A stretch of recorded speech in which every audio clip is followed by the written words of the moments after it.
time we focused on preposition. Preposition is a very important word, and one of the important parts of speech is preposition. For example, I'll tell you two sentences now. He lives in Mumbai. In this sentence, in is used as a preposition. He will travel abroad by flight. In this sentence, by is used as a preposition. And both the sentences, in, by, are prepositions. Let me just take first sentence. Here, in is used as preposition, and it shows us that how Mumbai is related to the sentence. And in the second sentence, by is a preposition, and it tells us that how flight is related to the sentence. In other words, we may define it. A preposition is a very important word which is normally placed before an object at the end of the sentence and to connect it with the sentence.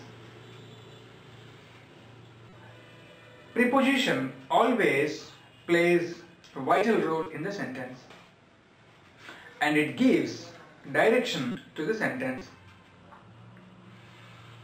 And most probably the usage of preposition is multidimensional.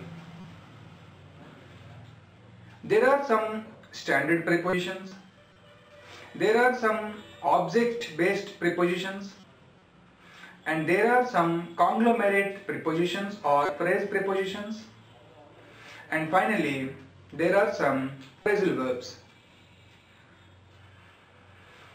And coming to standard prepositions, what is meant by standard preposition?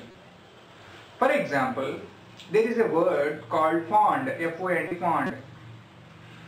She is fond dash chocolates. Here fond means liking. Fond is an adjective. So this adjective always takes off preposition. So when we come across a sentence like fond of something, here fond of chocolates, she is fond of chocolates. This is what is called standard preposition. When we see some word, whether it could be a noun or adjective or a verb, they take some prepositions for all the time. It is called standard preposition. And coming to object-based preposition, there are some object-based prepositions. For example, I will tell you a sentence. He will come dash Sunday.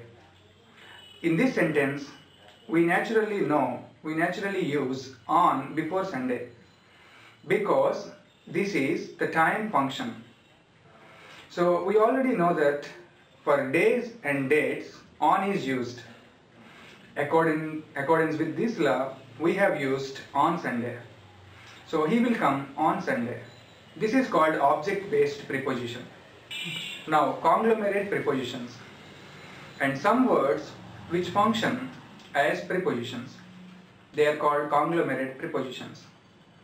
And examples for these: in front of, on behalf of, with a view to, in spite of, owing to, instead of, on behalf of, etc.